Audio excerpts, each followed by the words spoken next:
Hello বিয়াস ননবদী সংসারে আপনাদের সবাইকে স্বাগতম। আজকে আমি নিয়ে আসছি পাঁচ শাকের ঝোল। এই পাঁচ শাকের ঝোল আমি আজকে মুসুরি ডাল দিয়ে রান্না করব। এই অসংখ্য গরমে পাঁচ শাকের ঝোল সবার জন্য উপকারী। আপনারা দেখতে থাকুন কিভাবে এই পাঁচ শাকের ঝোল রান্না করা হয়। একটি ফ্রাই প্যানে আমি পরিমাণ মতো তেল দিয়ে দিচ্ছি।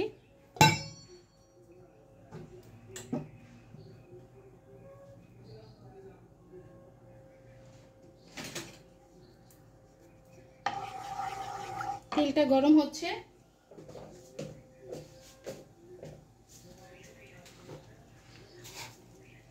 সামান্য পরিমাণে আমি কালি জিরা দিয়ে দিলাম। কালি জিরাটা একটু ভেজে নিতে হবে।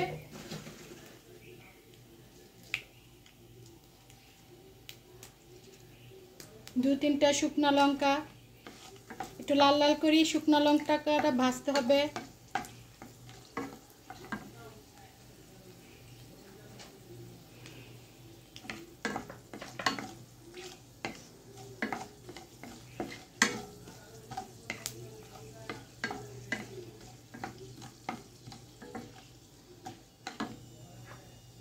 আমি এখানে তিনটা পেঁয়াজ কুচি করে রেখেছি, দিয়ে দিলাম।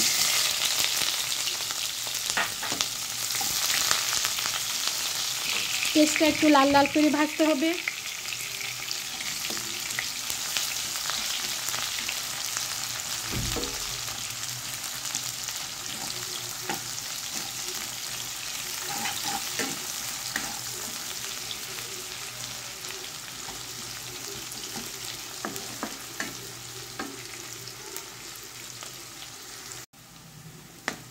পেঁয়াজটা আমার লাল লাল করে ভাজা ভাজা হয়ে গেছে।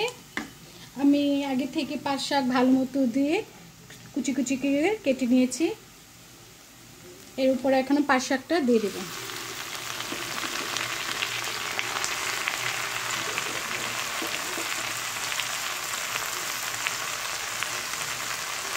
পরিমাণ মতো লবণ দিয়ে দিচ্ছি।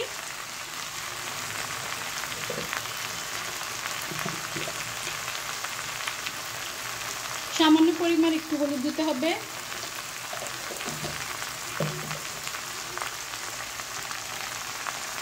এখন ভালোভাবে এটাকে নেড়ে চেড়ে নিতে হবে।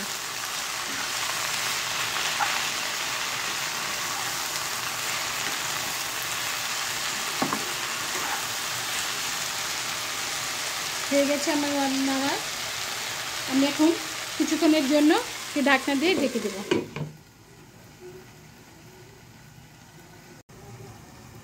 ঢাকনা খুলে দেখি মোটামুটি আমার পাশে একটা ভাজা ভাজা হয়ে আসছে।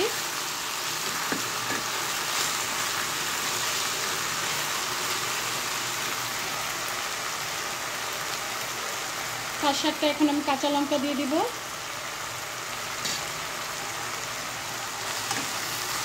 কাঁচা লঙ্কাটা দিয়ে একটু নেড়ে চেড়ে আবারও কিছুক্ষণের জন্য একটু ঢেকে রাখবো। আমি আগে থেকে মসুরি ডাল সিদ্ধ করে রেখেছি। ডাল কিভাবে সিদ্ধ করতে হয় সেটা আপনারা সকলেই জানেন। আমি পরিমাণ মতো অল্প কয়েকটা মসুরি ডাল সিদ্ধ করে নিয়েছি। খুলে দেখি আমার ডালটা মোটামুটি শাকটা সিদ্ধ হয়ে গেছে। এখন এর মধ্যে আমি মসুরি ডালে সিদ্ধ করা এটা দিয়ে দিচ্ছি।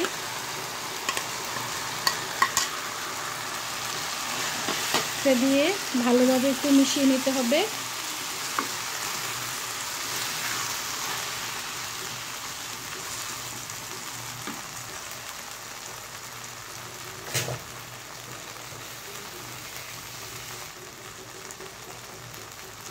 আমি পরিমাণ মতো এখানে জল দিয়ে দিচ্ছি।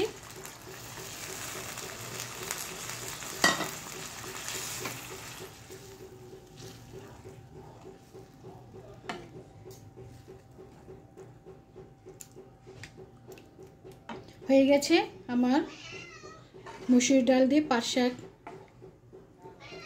দেখতে পাচ্ছেন কত সুন্দর হয়েছে, খেতেও খুব মজা। আবারও কিছুক্ষণের জন্য আমি এটা ঢেকে রাখবো।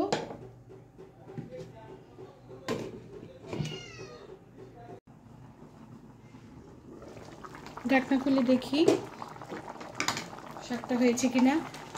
একটু নেড়ে চেড়ে দিচ্ছি। হয়ে গেছে আমার মসুরের ডালের পাট শাকের ঝোল। সামান্য পরিমাণ একটু চিনি দিয়ে দেবো আমি। আপনাদের স্বাদ অনুযায়ী চিনি ব্যবহার করবেন।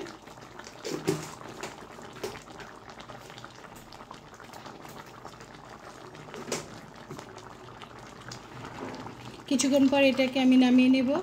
এই গরমের দিনে আপনারা অবশ্যই এটা ট্রাই করবেন। যদি ভালো লাগে তাহলে আমাকে লাইক শেয়ার কমেন্ট করবেন।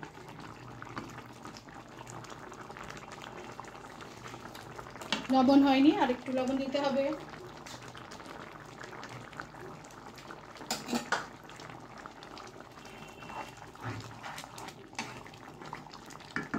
এটাকে আমি এখন নামিয়ে নিব। গরম গরম ভাত দিয়ে আমরা সকলে খাবো। ধন্যবাদ আপনাদের সবাইকে আমাদের পাশে থাকার জন্য। হয়ে গেছে আমার মসুরি ডালের পাট শাকের রেসিপি।